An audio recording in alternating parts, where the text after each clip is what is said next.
ଯାତ୍ରା କାର୍ଯ୍ୟକ୍ରମରେ ଆପଣଙ୍କୁ ସ୍ୱାଗତ କରୁ। ଆସନ୍ତୁ ଆମେ ପାଳକ ପ୍ରେମାଶିଷ ସତମାଙ୍କ ଦ୍ୱାରା ଲିଖିତ ଆଜିର ଡିଭୋସନ ବିଷୟରେ ଚର୍ଚ୍ଚା କରିବା।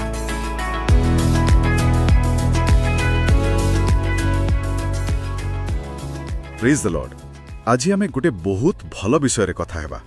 पालक प्रेमाशीष सत्तमनकर गोटे लेखा अछि परमेश्वरंक उत्तमतारे बास करिबा। तो सेई विषय टिके गभीर भावे आलोचना करिबा। मूल प्रश्नटा माने जोटा से उठैचंदी सेटा भारी गुरुत्वपूर्ण। ए जे दुनिया एते जंत्रणा एते दुख भितरे आमे कोन सतरे प्रतिदिन परमेश्वरंकर दया माने तांको भलपणको अनुभव करूछे? प्रश्नटा वास्तविक चिंता करिबा बोली। आउ लेखक गीत संगीता 33.5 को आधार करिसंती। सेठी लेखा अछि पृथ्वी सदाप्रभुंक स्नेहपूर्ण करुणारे परिपूर्ण। जदि एमती कथा तेबे आमे काहीकि याकू देखि पारुनी एते कष्ट भितरे भी? हां, सेइटा ही प्रश्न। काहीकि दिसुनी? चलंतु एटाकू टिके भल भावे बुझिबाकू चेष्टा करिबा। देखंतु एटा मानिबाकू हेबो जे जगतरे एते अन्याय एते दुख देखिले परमेश्वरंकर भलपण उपरे मनरे प्रश्न आसीबा स्वाभाविक, एकदम स्वाभाविक। किंतु लेखक गोटे अलगा कथा कहउछंती। से पचारुछंती काळे आमे ही भूल बुझुचे। माने समस्याटा परमेश्वरंक भलपणर अभाव नुहे, बरং आम देखिबारे किछि असुविधा अछि कि आमे हुए तो तांको भल कामर चिन्ह गुड़ाकू देखि पारुने, अणदेखा करूछे। अच्छा, से एथिपई गोटे बढ़िया उदाहरण देइछंती रॉयल एनफील्ड बाइक कथा। ओहो हां, कोंती परा जेतेबेले कहार गोटे जिंस किनिबार इच्छा हुए, जेमती कि ए बाइक, हठात ताकू रास्तारे सबबडे से बाइक देखा जाए। हां हां, एमती हुए। तो यार माने कोन जे से बाइक सब आगरु नथिला? ना ना थिला निश्चय, किंतु आमर ध्यान सेपटे नथिला। बस एई उदाहरणटा बहुत बढ़िया। एकदम ठीक कथा। एइठी ही मूल कथाटा अछि। आमर फोकसटा माने आम ध्यानटा कोठी अछि। लेखक सेया कहउचंती आम जीवनर चिंता, काम दामर व्यस्तता, आमर निजर इच्छा ए सब कोन करे ना आम दृष्टि को परमेश्वरंक भलपणरू हटेई दिए। हां, एहा सत। आमे निज कथा निज समस्या रे एमिति बुड़ी जाओ जे आम चारि पाखरे जे तांकर केते करुणा केते आशीर्वादर प्रमाण पड़ी रहिछि सेगुडा आमे देखि पारुनो। अच्छा, देखंतु स्वयं जीसु भी तो ए विषय रे कहिछंती माथ्यू 13 रे। हां, बुणारींको दृष्टांतरे एकदम सेठी से कहिछंती केमिति दुनियार चिंता आ धन संपत्तिर लोभ परमेश्वरंक वाक्य को माड़ी बसे ताकू बढ़िवा को दिएनी।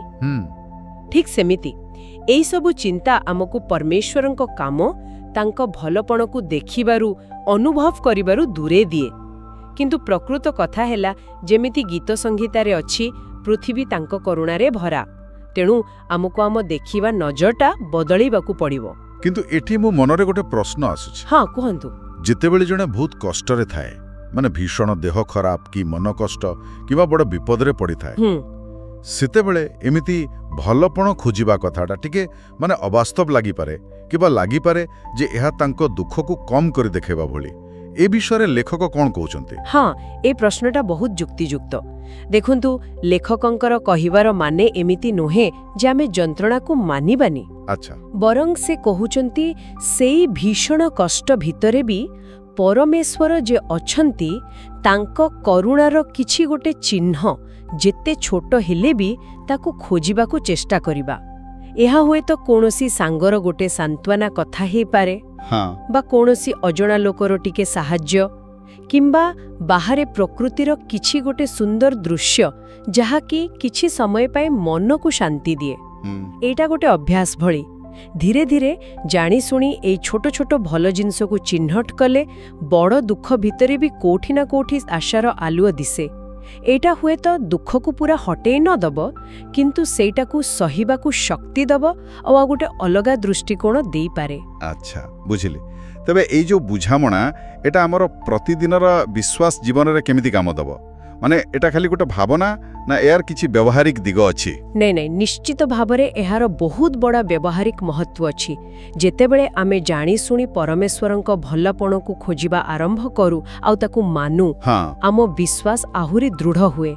प्रतिदिन जेतेबेले आमे तांको काम को देखू तांको उपरे आम भरोसा बढ़ी जाए। सतरे हाँ आउ एइटा खाली सुख बेले नुहे दुख आउ कष्ट बेले भी हेई पारे।